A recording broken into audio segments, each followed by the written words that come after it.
The thing that you have to think about is if you want to travel in retirement, you got to consider what the cost is going to be.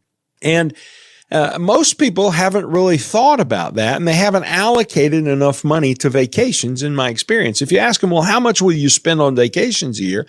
A lot of times folks say, oh, well, not that much, $1,500, $2,000. Okay. All right. That's fine. That's a fine number if that's your number.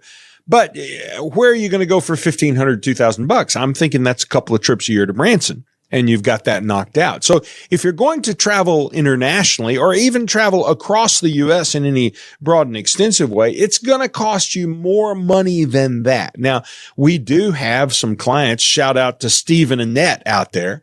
We do have some clients who pull a little teardrop-shaped camper behind their Jeep.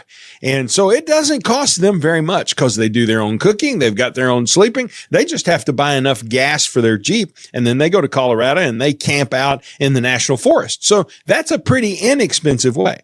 But, we're not all wired to do that. Some of us prefer to spend the night at the Four Seasons, and that begins to get a little expensive when you do that.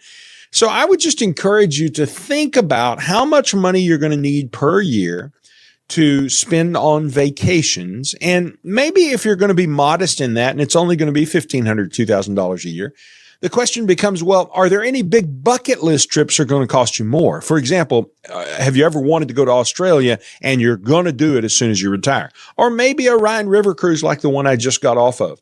That's going to be an expensive trip. So we need to add more money for bucket list trips.